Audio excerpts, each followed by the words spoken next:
La invitación de la Biblioteca Nacional me hizo volver a un proyecto que yo había comenzado hace ya casi 15 años en torno a la historiografía literaria colombiana y la presencia de los autores negros en ella. En realidad el proyecto iba más allá, no era ese el tema, pero sí lo abarcaba y era un proyecto que yo ya había dado por terminado. Entonces tuve que volver a pensar en ello, pero para ubicarnos un poco acerca de esta conferencia, la voy a organizar en tres partes. Por un lado, un abordaje breve a los problemas que plantea pensar en una historia literaria afro-latinoamericana, o que por lo menos me plantea a mí. Segundo, me referiré a cómo trabajó la historiografía colombiana a los autores afrocolombianos. Y finalmente me referiré a la esclavitud como tópico literario actual. Como digo, la invitación a esta conferencia sobre la historiografía de la literatura afro, que fue el tema que me propusieron, afro-latinoamericana, me puso en un principio frente a dos problemas. La existencia o no de una historia literaria afro-latinoamericana y el alcance del término afro-latinoamericana. Con respecto al primer problema, como primera medida, tenemos que considerar que el sistema literario latinoamericano es un sistema complejo, en el que simultáneamente se producen literaturas orales y escritas, además escritas en diferentes formatos, lo cual nos habla de la simultaneidad de tiempos históricos. Esto significa que las modulaciones de diferente desarrollo que se superponen son imposibles de ser comprendidas en términos de linealidad cronológica. La labor de la crítica literaria e historiográfica es la de generar conocimiento sobre los modos de funcionamiento y el desarrollo de nuestros sistemas literarios en proceso. No existe en América Latina una historia de la literatura afro-latinoamericana que se trabaje desde esta perspectiva. Quienes se han acercado un poco más a una tarea de análisis crítico más sistemático han sido los investigadores norteamericanos en la década del 70, del 80, del 90, cuando aquí todavía no circulaba como un campo de estudio con su propia especificidad esta literatura. Fueron los primeros críticos que vinieron a América Latina en un momento en que había toda una efervescencia por los movimientos sociales negros en Estados Unidos, y vinieron los departamentos de estudios hispánicos y de Black Studies en la Academia Norteamericana, vino a América Latina a ver qué se escribía. Por supuesto, todos los libros fueron publicados en inglés y para la Academia Norteamericana. No había aquí un campo de interés realmente. Lo que se les agradece es haber sacado a la luz un montón de autores que eran desconocidos. Entonces, sí ha habido una serie de recopilaciones que se han hecho en los últimos años en América Latina. No estamos, sin duda, hablando de historias literarias propiamente dichas, pero al menos fueron o son intentos de alcanzar un corpus de obras y organizarlas en algún sentido. En general son antologías, como por ejemplo la Antología de la Literatura Puertorriqueña Negra, escrita por negros 1880-1920. Fíjense usted el título de esta antología para ver lo que es la complejidad del tema. Antología de la Literatura Puertorriqueña, escrita por negros, o sea, ya hace un recorte, 1880-1920. Hay una antología de la literatura oral y escrita argentina, Antología de la Literatura Afroperuana del 2016, que recoge autores desde el siglo XVIII al XXI, una antología crítica del teatro afro-latinoamericano del 2015. Quizás son maneras que se han encontrado para reconocer el trabajo literario de los autores negros, pero también una salida frente a las dificultades que plantea la concepción de una historia literaria. Y fíjense que en todos los casos estoy hablando de antologías nacionales, ni siquiera afro-latinoamericanas, aunque la de teatro exclusivamente, ¿no?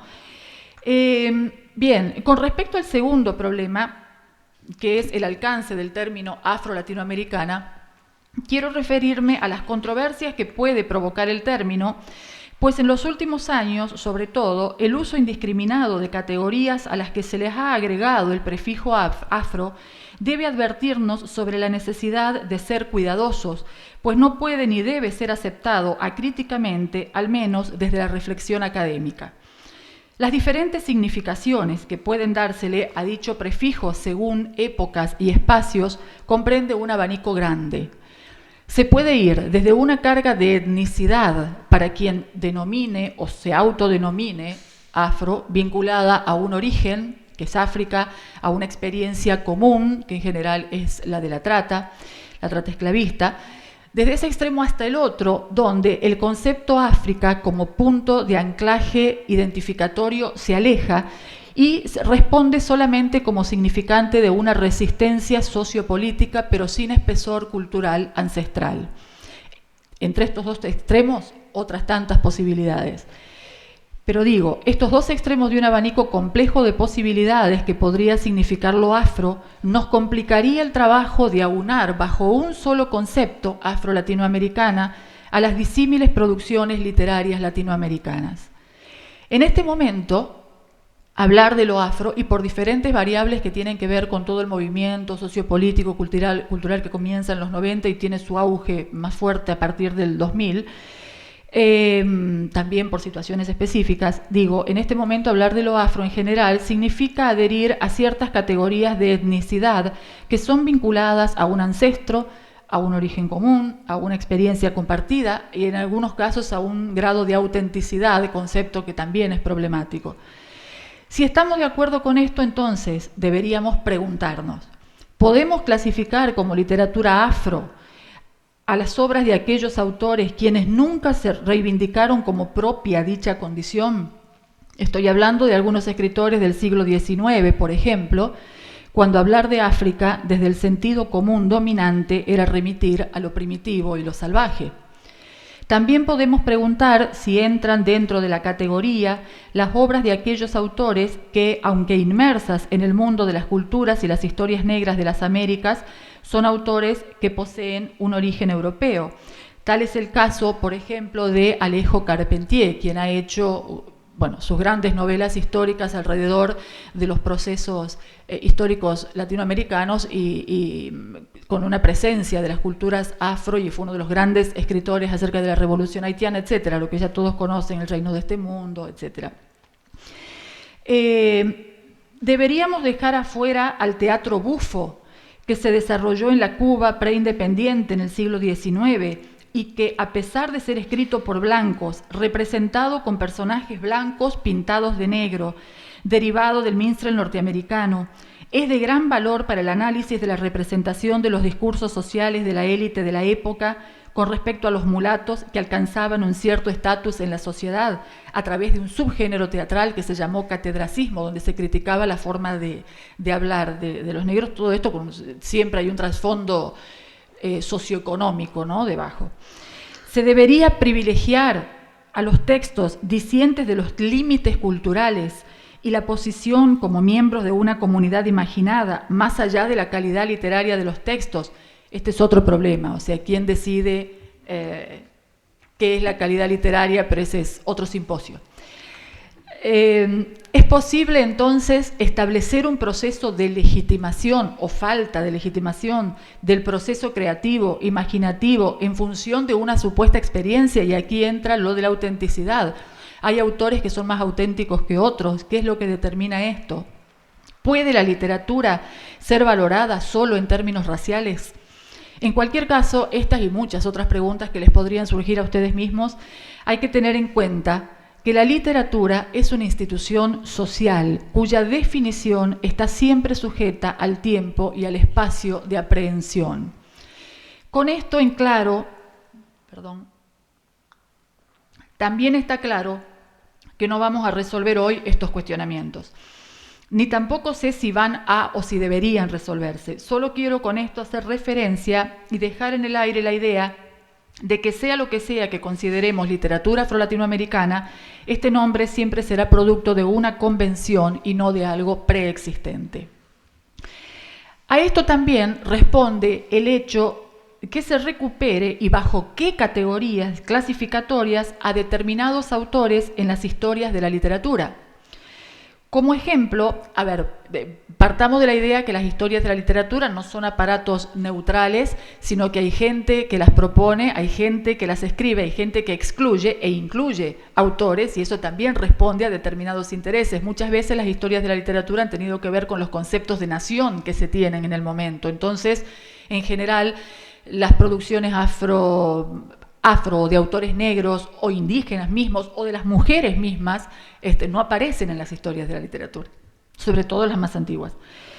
Entonces, como ejemplo más gráfico, propongo hacer un muy rápido recorrido por lo que han hecho las historias literarias colombianas con la figura de los escritores negros durante el siglo XX, y que es parte de ese proyecto del que les hablaba antes. Pero voy a tomar solo a Obeso. ¿Por qué voy a tomar solo a Obeso? Porque es el único que fue retomado con asiduidad por las historias y los compendios de los autores. Voy a hacer referencia durante el siglo XIX, solo esto voy a nombrar del siglo XIX, pero porque es importante. Obeso es mencionado en estas 3 obras que ven allí arriba, que no son historias de la literatura, sino ya intentos de compendio, de antologías, donde se habla muy poco de los autores. Y fíjense ustedes que casi toda la poesía que se publicaba de Obeso era la poesía romántica, no se tomaba al cantos populares de mi tierra, salvo quien sí lo va a hacer. Eso será cosa del siglo XX y de manera instrumental. ¿Quién lo va a hacer por primera vez? Va a ser Julio Áñez, el del Parnaso colombiano, el segundo libro que aparece allí. Y fíjense lo que dice Áñez de Obeso. Originario de una raza antes reputada inferior, recibida hoy por las instituciones republicanas en condiciones de perfecta igualdad, supo dar una prueba también viviente de que ese tronco tal vez privilegiado en las cualidades del corazón es susceptible también de alta revolución intelectual. Es decir, ya ahí tenemos la primera oposición, ¿no? La razón contra la pura emoción del sujeto negro. Tenemos todo un pensamiento positivista allí. Sigue, y a la obra de su levantamiento, el de la raza negra, Obeso, mostrando en el habla, otras veces deficiente, del africano español, los sentimientos delicados y tiernos de los que poco ha fueron esclavos y hoy son ciudadanos libres de una patria común, género nuevo y digno de ser cultivado para aplauso de las letras colombianas. Es muy importante lo que está diciendo Áñez a fines del siglo XIX en el Parnaso, porque esto le sirve a él para exaltar las libertades que concedió la República Liberal con sus instituciones, ¿no? Dominadas por una élite política e intelectual que legitima mediante exclusiones e inclusiones. Poquito tiempo antes del Parnaso colombiano, el presidente de la República en ese momento, Marco Fidel Suárez, había escrito un ensayo titulado Progreso, en el que se fundamentaban el progreso y la civilización a partir del esfuerzo y del trabajo. Si nosotros consideramos el imaginario que sobre el negro había y se había construido a partir de los primeros informes de la Comisión Corográfica, cuando clasificaba al negro como históricamente perezoso e indolente, indudablemente no sería el negro el tipo de ciudadano que contribuiría a ese avance y a ese progreso del que se hablaba desde el gobierno. Entonces, esta visión biológica de jerarquización de los hombres a partir de las razas aparece, aunque solapada, en esta representación que Áñez hace de Obeso y que esconde bajo el discurso de la democracia en el orden social. ¿Por qué es importante Áñez? Porque además de plantear esto, va a ser el punto de referencia del que se van a tomar muchos de los historiadores durante el siglo XX. Da la sensación que ni siquiera han leído la obra de Obeso, simplemente lo tomaron a Áñez y repiten lo que él dijo. Entonces, en 1925 se publica el resumen histórico-crítico de la literatura colombiana. Bueno, este también cae en el mismo lugar común. Fíjense que Áñez hablaba de los versos tiernos. Entonces, enalteció su raza, dice Ruano, con versos del corazón tierno y delicado, como se ve en Sotoboche, A mi madre y otros. Léase Parnaso colombiano, o sea, directamente manda a la antología. Y más aún en los cantos populares de los bogas del Magdalena, circuidos de dulce melancolía, ¿sí? Un grado de romanticismo sin llegar a ver el trasfondo social que esconden los versos. Luego, en los años 40, del 40 al 60, va a ser, para ir un poco más rápido, va a ser de donde más Obeso va a ocupar lugares más importantes en las historias de la literatura, aunque no en todas. Pero esto no es casual. sino que responde a que se encuentra en sus cantos populares un ejemplo que apoya la política cultural de la República Liberal y su campaña en rescate del folclore nacional. En la década del 40 son importantes la Historia de la literatura colombiana del 43 de Gustavo Otero Muñoz y la antología de 490 composiciones de 90 autores. Bueno, ahí tienen ustedes los títulos. En ambos casos, si bien no rompen absolutamente con la tradición hispánica, ambos incluyen la poesía de Candelario Beso dentro de la categoría de poesía popular, ¿sí? Ya no es un poeta que viene de una corriente romántica, es poesía popular. Esta clasificación es importante porque sigue, como digo, los lineamientos políticos de la República Liberal, los lineamientos políticos culturales, en cuanto se considera que la representación de la cultura popular se da a través de una matriz folclórica, es decir, que la recrea como folclore y como tipicidad. Entonces, frente a una cultura más elevada y más elaborada, que puede ser llamada literatura, se encuentra otra a la que se la crea como reencarnación de lo más auténtico del pueblo, ¿no? Que se remonta a raíces ancestrales, pero que además refiere a la nacionalidad. Es claro que desde el discurso de la República Liberal se desprende que el pueblo es un niño que merece ser instruido y los intelectuales el Estado Mayor de la cultura. Fíjense lo que decía. Obeso hizo una preciosa colección de las canciones de los Bogas del Magdalena, contribuyendo así con su obra perdurable al folclore nacional. Poesía popular, natural y sentida, que conserva toda la tristeza y melancolía de su raza negra. Su canción del Boga ausente interpreta con delicadeza infinita la ternura que encierra el corazón de una raza antes considerada inferior, pero recibida hoy por las instituciones republicanas en condición de perfecta igualdad con la indohispánica. O sea, remitimos otra vez un poco a Áñez, ¿no? Podríamos decir también que esto del folclore o de lo popular como quinta esencia de lo nacional ya venía del romanticismo del siglo XVIII, del siglo XIX, pero en este momento va a tener una reelaboración porque se está produciendo un acercamiento entre las masas y sus conductores en las medidas que con conceptos como cultura popular, folclore, se introducía este nuevo vocabulario sobre la cuestión social y realizaba una revaloración de las masas a las que se le otorgaba una nueva centralidad en el proyecto nacional. Entonces, como se ve, bueno, podemos ver rápidamente otras dos.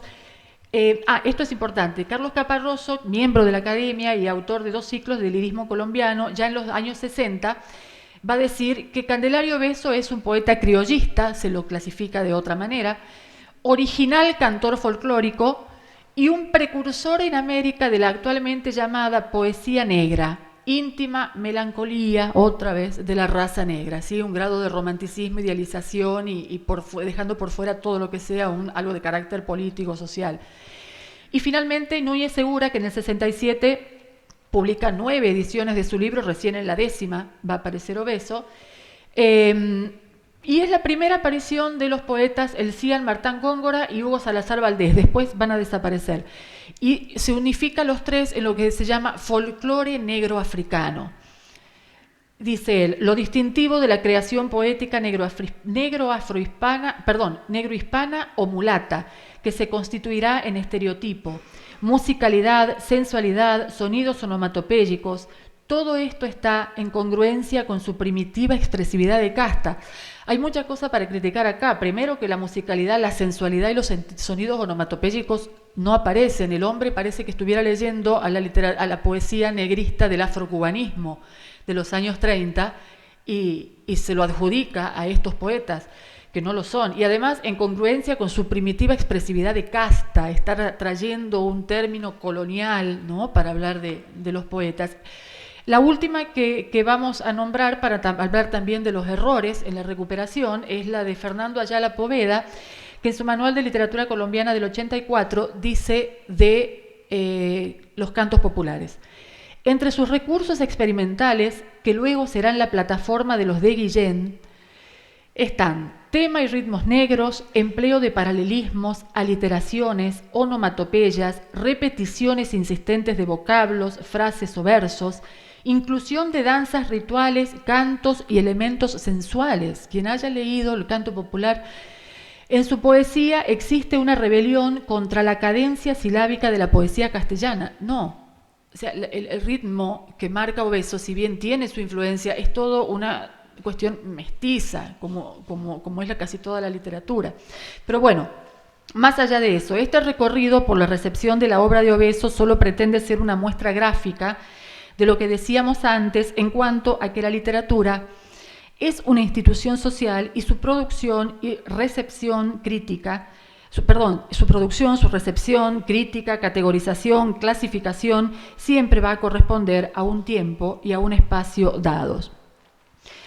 Y en relación con esto último, precisamente, de este esbozo de una problematización que plantea la idea de una historia literaria afro-latinoamericana como acercamiento a su complejidad, es que entre todos los temas posibles para un título tan amplio como la historiografía, y en realidad lo que no quería era hacer un recuento de nombres, sino hacer un aporte un poco más analítico, decidí exponer en lo que resta del tiempo sobre la recuperación a fines del siglo XX o ya en el siglo XXI de algunos tópicos fundacionales de nuestra literatura, como pueden ser la esclavitud y las migraciones afroantillanas. No creo que haya tiempo para todo, pero bueno.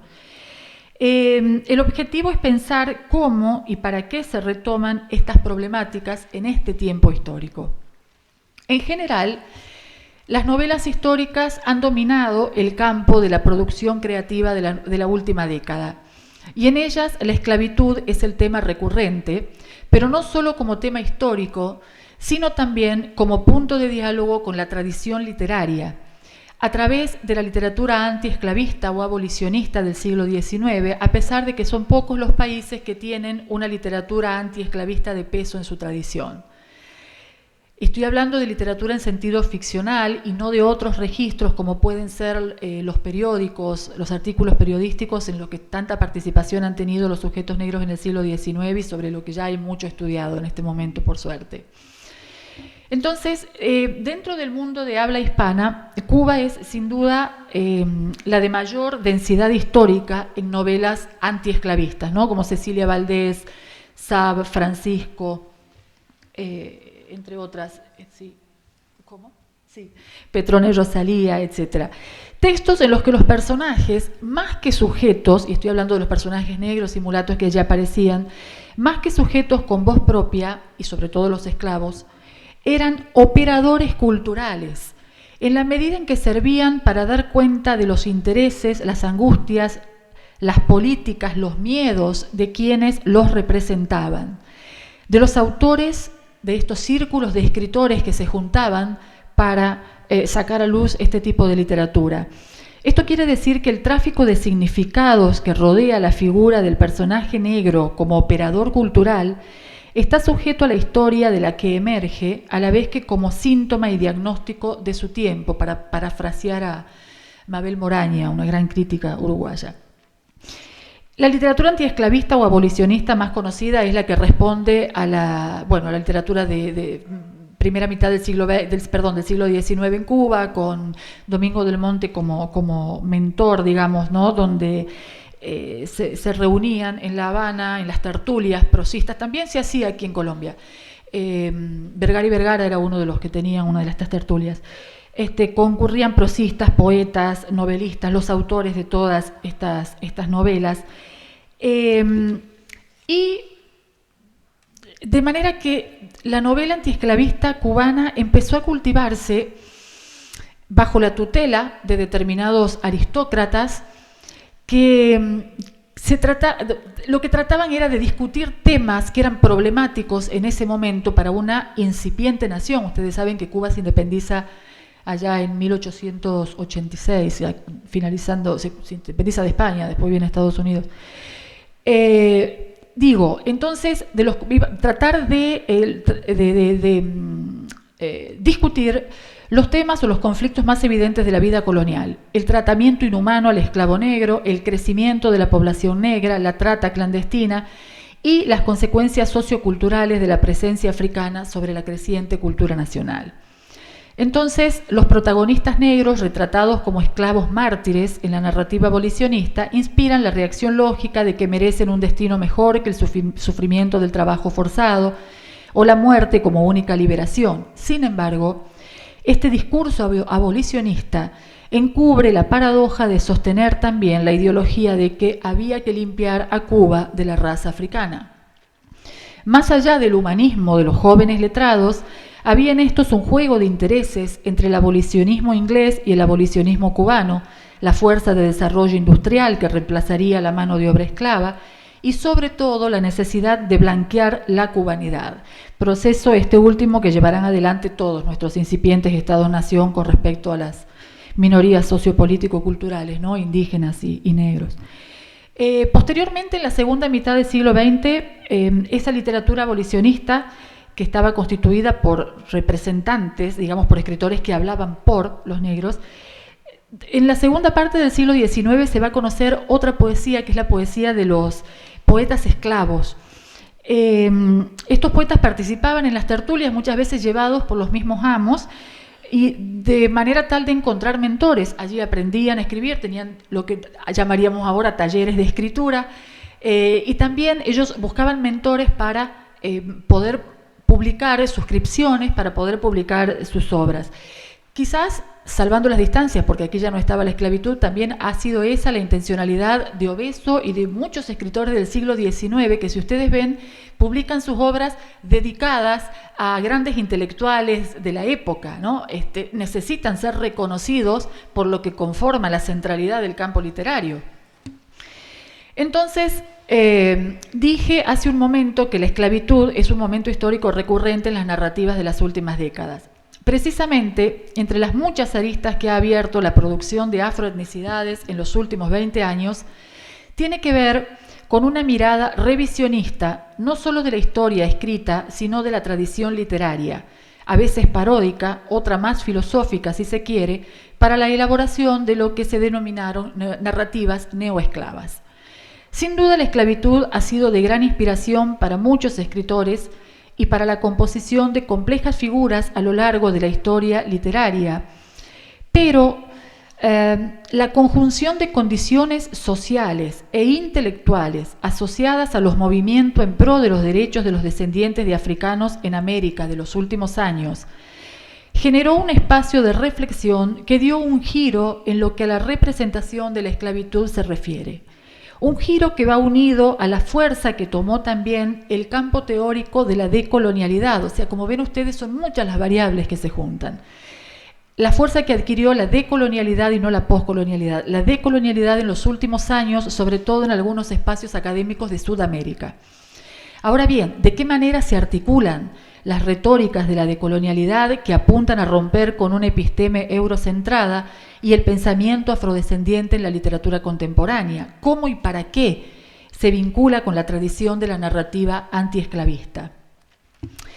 La literatura de tema esclavista actual, de la que podemos nombrar unas cuantas novelas, produce una recurrencia sobre tópicos programáticos que son propios de este momento del campo literario afro-latinoamericano. África ya no aparece como un espacio simbólico, sino real, desde el que se sale y al que se vuelve, que también encontramos en muchos autores, como por ejemplo, sí, bueno, estas son todas novelas, fíjense ustedes, son todas novelas afroargentinas.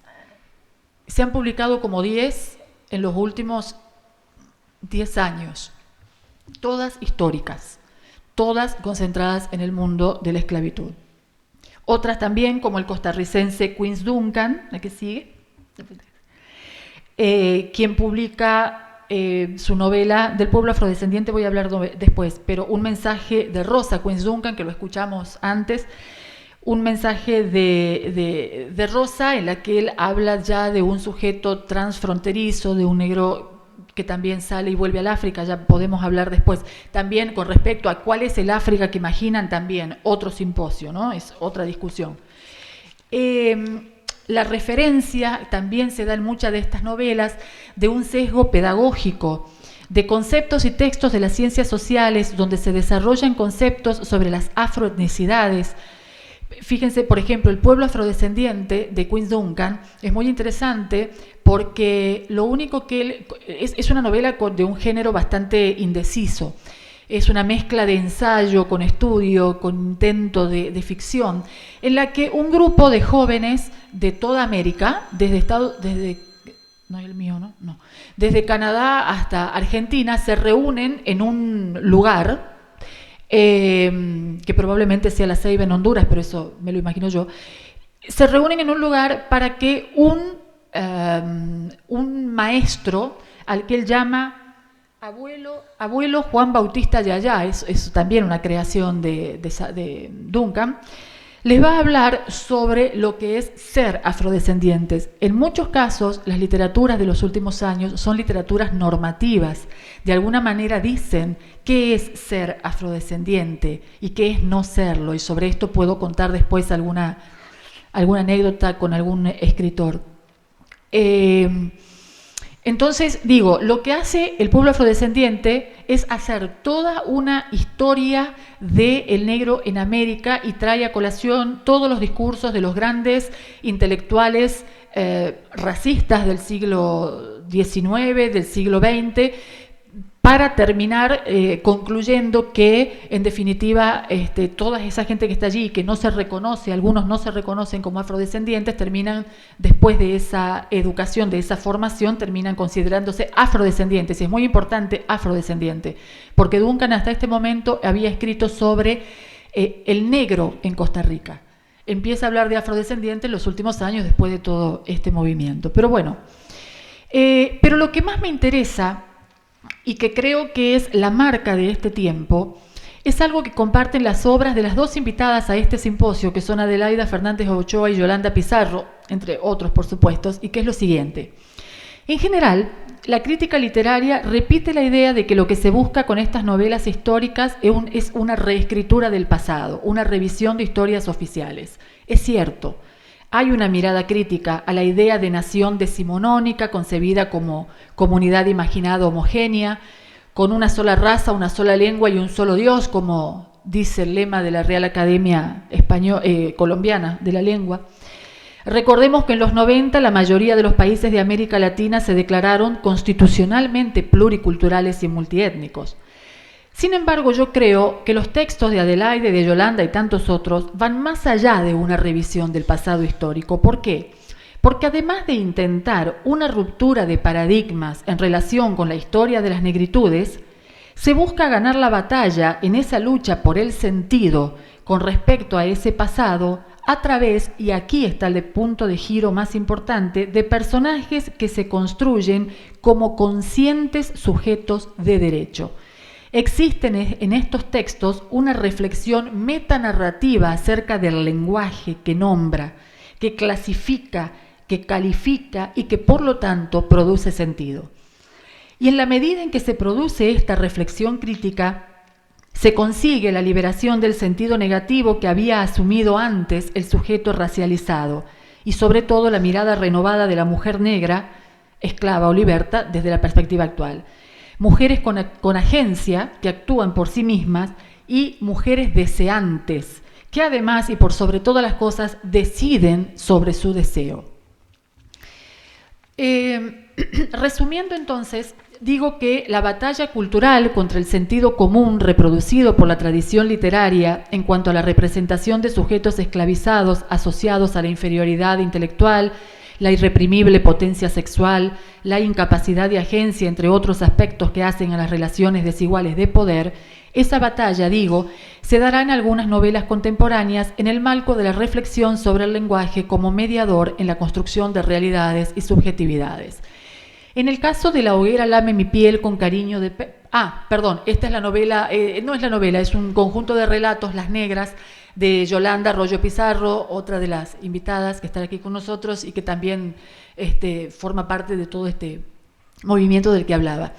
Ahora sí, en el caso de La hoguera lame mi piel con cariño de perro, reeditada bajo el nombre Afuera crece un mundo, de Adelaida Fernández Ochoa, La autora dialoga directamente con la tradición literaria colombiana al imaginar la vida de dos libertos pertenecientes a la literatura canónica fundacional, como es María. Ella toma las figuras de los esclavos Nay de Gambia y su hijo Sundiata e imagina sus vidas ya manumitidos con el deseo de llegar a África, lo cual implica un regreso para Nay y un deseo heredado para su hijo. Nay en María muere. Ella imagina otro final. Yo venía hoy pensando, digo, ¿no será que en el hecho de su muerte Nay de Gambia deliró e imaginó toda esta novela que escribió después, que escribió después Adelaida? Con la intercalación de los capítulos, a partir de las voces de estos dos personajes, Nay de Gambia y Sundiata, se va contando la historia de la doble batalla de Nay. Por un lado, las negociaciones desiguales de una mujer negra, manumitida, con el mundo masculino, esclavista y patriarcal que la rodea, y por otro, la lucha por conseguir el despertar de una conciencia de dignidad en su hijo adolescente. Es allí, en las interpelaciones de Nay a Sundiata, donde se pone particularmente en juego la dicotomía del amo y del esclavo, presente también en otras novelas actuales, como en La prisión de los sueños del cubano Eliseo Altunaga, construida estructuralmente en base a dicha dialéctica. Y lo que hace esto, básicamente, es que el sujeto negro hable de sí mismo a través del lenguaje del amo, un lenguaje en el cual él es siempre el otro. Y por su parte, el amo, en una relación que necesita de ese reconocimiento del esclavo para ser, y del esclavo que cree que al ser reconocido entonces es un uno con el amo, ¿no? Es una relación dialéctica embromada. Desde el punto de vista de la crítica, esta relación dialéctica es posible rastrearla a lo largo de toda la literatura latinoamericana, con variantes, por supuesto, pero voy a dar un ejemplo de ello antes de seguir con la novela de Adelaida, de un fragmentito de un poema de estos escritores, de estos poetas esclavos de los que les hablaba antes, de la segunda mitad del siglo XIX. Está allí. Se llama A mi señor, de Ambrosio Echemendía, y dice: «Mas no penséis, señor, que mi laúd olvidase el afecto de mi dueño, ni que odiase mi dulce esclavitud, pues gracias a su bondad vive risueño. Que si anhelo ser libre, es por virtud, quizás por cantar con más empeño. Oh, nunca imaginaréis que aunque sea libre, mi esclavitud del alma a vos no vibre». Bueno, sin duda estos versos laudatorios al amo esclavista deben ser ubicados en el horizonte de expectativa que creaba en estos poetas la posibilidad de asistir a las tertulias y la publicación de sus libros, porque las suscripciones que los filántropos, entre ellos sus propios dueños, podrían conseguir, servirían no solo para publicar la obra, sino para recaudar el dinero que permitiría la manumisión. En este caso, el poeta Ambrosio Echemendía, que porta el apellido de su amo, Fernando, fue manumitido en 1866, un año después, que publica el libro gracias a suscripciones y a otras colectas. Estos textos eran evidentemente elocuentes de la heterogeneidad sociocultural que los sostenía, en la medida en que con una estructura asentada en una estética neoclásica o del prerromanticismo español tan dura, revelaban entre líneas una realidad de explotación que hacía contrapunto con esa estética altisonante de origen europeo. En las narrativas actuales, el punto de ruptura se establece en que los autores se sirven de esos contrapuntos dialécticos en los que se devela conscientemente la lógica de las asimetrías, es decir, se trata de romper con esa dialéctica de la que hablaba antes. En el caso de Adelaida Fernández y su novela, yo le sigo diciendo La hoguera lame mi piel con cariño de perro, pero me imagino que va a triunfar Afuera crece un mundo porque la editorial es más poderosa. Vamos a ver un episodio que es cuando Nay, la protagonista que finalmente logra tratar de... Ella está siguiendo, si alguien se recuerda a María, sabe que ella es esclavizada en África con su amor, Singar, pero después se pierden en la trata, los separan, no se vuelven a encontrar, y ella, en esta novela de Adelaida Fernández, ella está buscándolo, ya en tierra colombiana, buscándolo, tratando de encontrarlo. Bueno, por supuesto no va a encontrarlo, encuentra así otros amores en el camino, pero su deseo es regresar a África. Entonces, en este momento, cuando ella Consigue su traslado y el de su hijo a África a través de un derrotero doloroso, por supuesto, en el que ha tenido que negociar, que batallar de tú a tú con el mundo masculino y su cosmovisión. Vamos a ver un episodio en el que discurren Nay y Fray Fernando Cruz Smith, que es uno de los sacerdotes que fue expulsado por el gobierno de Márquez del convento de Pasto y está de regreso a su país, a España. Están viajando todos en el mismo barco, ella tratando de llegar a África. La otra diapositiva. Bien, es largo pero muy interesante. Dice, a ver, ¿cuántas veces te has dirigido a mí? Una sola vez, Fray. ¿Para qué? Para proponerle un negocio. No, negra, corrección. Para pedirme un favor. Es decir, ella no se asume como subordinada. Ella está hablando desde dos cosmovisiones diferentes. Lo ve como un enemigo, pero al mismo tiempo como un aliado. Está negociando, pero ella no se asume como una negra que tiene que subordinarse. Las pocas palabras a las que me refiero, sigue el fraile, son favores que se piden o palabras de admiración o de agradecimiento. ¿Le agradeciste acaso el respaldo que te otorgó Sir Birdwhistle por las veces que intercedió por ti entre contramaestres, capitanes, hospederos, autoridades de río y de mar, inspectores de higiene, viajeros de primera clase? ¿Le diste los reconocimientos que merecía? O sea, fíjense la claridad del imaginario del poderoso. Porque él quiere mantener la dialéctica. Todo lo pagué, responde ella. Sabido es que la gente de tu condición no ve más allá de sus narices. Sin el respaldo que te daba Sir Birdwhistle, habría abusado de ti y de tu hijo la basofia de la tripulación. Mire, Fray, no hizo parte del trato, pero recogí plumas y vísceras y gusanos, limpié instrumentos, embutí paja. Fuiste su aprendiz. El pupilo, sepa mucho o poco, comienza cumpliendo tareas sencillas. De ese modo, no solo se forma en el oficio, sino también en la humildad y en el reconocimiento de su maestro. El fraile se permite reflexionar con ella, algo que no hubiera sucedido en aquellas literaturas antiesclavistas, aunque sea para mostrarle su grado de subalternidad, pero la interpela, la reconoce de alguna manera como un sujeto y esto hace que el personaje también reflexione sobre su estado de subordinación y el poder de semantizar, de darle significado a las palabras y a las imágenes, porque después Nay va a decir: después de la perorata del fraile, supe que el efecto de la palabra depende del que escucha.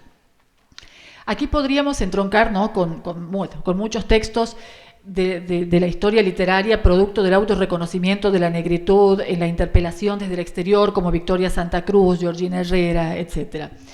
Pero entonces, con esta escena que acabo de leer, no se está haciendo otra cosa que revelando el desparejo circuito de comunicación. Aunque ya es una mujer libre, todavía Nay debe batallar contra una episteme que le hace ver continuamente su completa exterioridad a partir de, según ella misma lo dice, su doble condición de alteridad que implica ser mujer y negra. Aunque el juego del poder recorre todo el diálogo, es con el uso de la metáfora aprendiz, en lugar del término siervo. Le dice: fuiste su aprendiz. El siervo es más referencial. Pero con esto se trata de ocultar el proceso de amo-esclavo, pero se lo deja al descubierto. Se desplaza la palabra de su origen sensible, de su referente encarnado, hacia un campo de abstracción, pero la novela devela esa máquina discursiva conformadora de clasificaciones veladas de la realidad y de sus sujetos. Y esto sucede porque contra ese imaginario va la Nay de afuera crece un mundo. ¿Por qué? Porque Fernández Ochoa, su autora, no permite que su personaje acepte autoinscribirse en la matriz de poder que controla el conocimiento. De alguna manera, el develamiento voluntario, consciente, da cuenta de cómo una ficción se convirtió en ontología, en el ser, de cómo se creó una imagen del mundo y se le dio sentido a esa imagen. Es decir, lo que el lenguaje soportador de una ideología ha hecho del sujeto negro. El poder simbólico es un poder de construcción de la realidad que tiende a establecer un orden nociológico, un orden de conocimiento. A ese orden es al que busca oponerse Nay de Gambia y casi todas las personajes mujeres de la literatura actual. Dice, en la otra creo que está, Sí. Dirá después, fíjense ustedes cómo ella se da cuenta, cómo ella reflexiona y trata de romper la estructura del amo y el esclavo. La casa grande ha querido desviar mis ideales hacia los suyos, que yo derive alegría de sus blancas alegrías, sueños de sus realizados paraísos, que sea testigo sentimental de sus blancas vidas. Pero yo conozco mis goces propios y no quiero dejar de ser yo. ¿Cuántas veces hemos visto en la literatura esclavista y antiesclavista cómo los siervos disfrutaban de los logros de sus amos, siendo la vida de ellos una total aberración, ¿sí? Esto va a quedar mucho más en evidencia, esta ruptura con la estructura, va a quedar mucho más en evidencia cuando, además de su accionar, mire analíticamente a su hijo Sundiata, que vendría a conformarse en primera instancia como el opuesto de su madre Nai en cuanto al lugar de subalternidad en el que se ubica mentalmente en el mundo. A diferencia de su madre, Sundiata no puede escapar del texto de la esclavitud. Es un muerto social en el sentido en que Frank Wilderson habla de la esclavitud como social death. Pero lo que recrudece la situación y funciona operativamente para el programa narrativo de la novela es que el propio accionar del personaje es un performance de ello.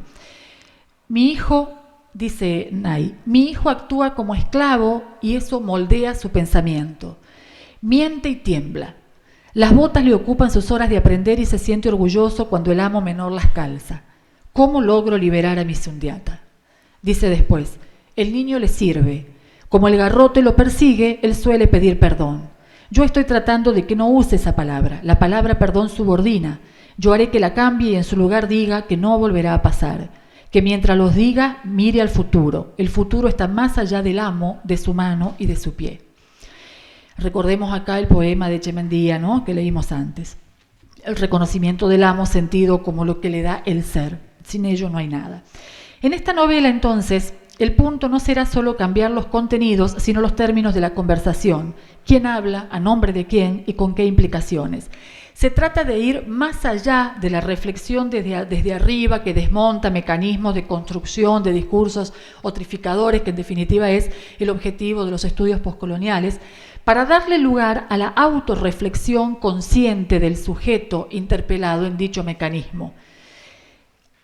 Para la interpelación en estas literaturas se hace a partir del mismo sujeto por su condición de subordinado colonizado. Por eso también Nai todo el tiempo está cuestionando qué significa la libertad. No es la libertad de las leyes, etc.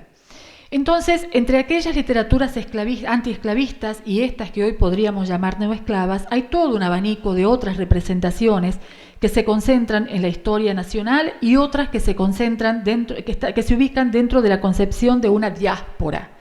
El concepto diáspora, que ahora nosotros lo tenemos como tan común, en realidad empieza a tener fuerza en América Latina no hace más de una década y media, 2 décadas, digamos. El concepto como tal no tenía la fuerza que tiene hoy. Hay una literatura que toma que hace su representación desde esta perspectiva, como es fundamentalmente la de Queen's Duncan. Y así mostrar una línea de translocalidad en la conformación de una comunidad que, como digo, trasciende las fronteras nacionales. Por supuesto, no toda la literatura se enfoca en la esclavitud. Colombia, sin dudarlo, aunque con disímiles resultados, es uno de los campos más fructíferos y me interesa en este sentido resaltar la obra de muchos años de otro invitado a este simposio, que es la de Alfredo Banín, porque su última novela, ganadora del premio Jorge Isaacs 2012, El día de vuelta, reitera una clave de lectura que se veía también en una novela anterior, Los restos del vellocino de oro, que es la protesta social en relación con el poder capitalista extranjero y también nacional que arrasa con los pobladores del Pacífico y su gente. Mientras que en el discurso actual de la diáspora negra se reclama una desterritorialización en el sentido de no afincarse en lo nacional, sino concebir un negro con una experiencia común, etc., Banín afinca su escritura en el territorio propio, en el microcosmos de sus barrios dentro de ciudades tan marcadas, sígnicas como Buenaventura, Guapí. Deja ver espacios citadinos abandonados a su suerte por las políticas estatales, donde el discurso del progreso estatal también no condice con la población negra históricamente percibida como perezosa e incapaz. El día de vuelta está concebida estructuralmente en una constante prolepsis, es decir, que adelanta el acontecer futuro, y que recuerda las grandes historias de García Márquez como Amor poderoso más allá de la muerte o La crónica de una muerte anunciada. Hay también aquí una historia de amor fallida. Sus novelas son profundamente heterogéneas, las novelas de Banín. La constante referencia a autores y obras clásicos de la literatura occidental contrapuntea con un mundo desbordante de desigualdad en las poblaciones recónditas y no tanto del Pacífico colombiano. Si bien el resorte narrativo del Bellocino de Oro es la búsqueda de un sindicalista amenazado de muerte allá por los años 90, y en El día de vuelta la historia de un amor no correspondido de un capitán de barco redimido de sus fechorías pasadas, la propia realidad cotidiana de las ciudades y poblados es la que otorga dramatismo a las historias. Los influjos económicos y políticos de la macrohistoria colombiana extienden sus tentáculos para situarse en estos espacios marginales en relación con las regiones más poderosas de Colombia y las multinacionales. Siempre la violencia hace pie en estas novelas porque así ve la realidad social que representa Alfredo Banín, que es otra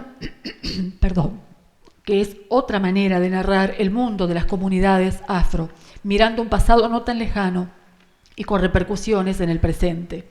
Entonces, ya para ir finalizando y teniendo en cuenta esto, volviendo un poco al tema de la creación de una historia literaria afro-latinoamericana, pensar en esto, en una historia literaria afro-latinoamericana hoy, implicaría el desafiante y complejo camino de análisis multidisciplinario, el trabajo crítico y teórico agudo que abandone las generalizaciones, los acercamientos panorámicos, el conocimiento profundo de la tradición literaria, no solo de la afro-latinoamericana, porque los escritores dialogan, para que se pueda ahondar en las condiciones de posibilidad que permitieron la emergencia de esos textos, los cruces, las negociaciones, los mestizajes.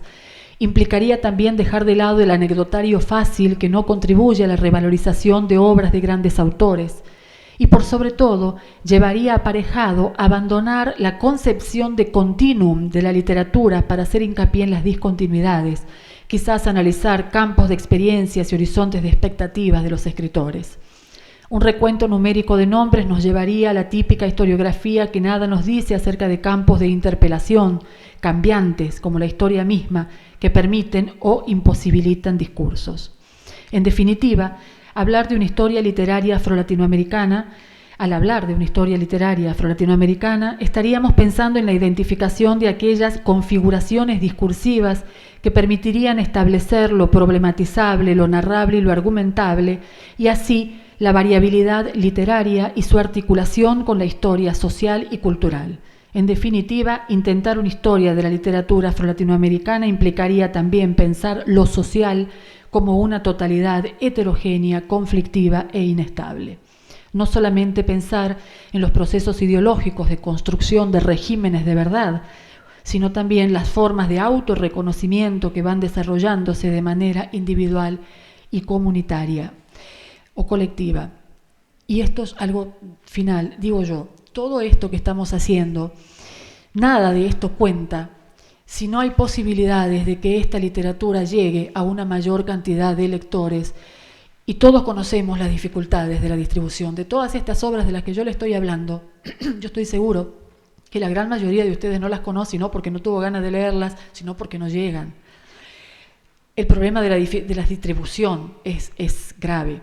A pesar de que en los últimos años este subcampo del campo literario ha alcanzado un nivel de masividad más alto que en otras épocas, producto del discurso social que ha incrementado la presencia de lo afro en el campo cotidiano del hablar, del narrar, del discutir, del hacer y del producir. Sin embargo, a pesar de esto, todavía es imposible obtener los libros de autores de otros países, salvo que estén cubiertos por grandes editoriales, como es el caso, por ejemplo, de Mayra Santos Febres. Pero casi ningún escritor tiene este poder de negociación con quienes tienen el poder de la distribución y la negociación. Todavía la literatura afro continúa manteniendo un grado de prevención por parte de editoriales y de distribuidores. Ojalá las bibliotecas puedan revertir esta situación. Bueno, voy a dejar aquí porque ya sería muy largo. Gracias.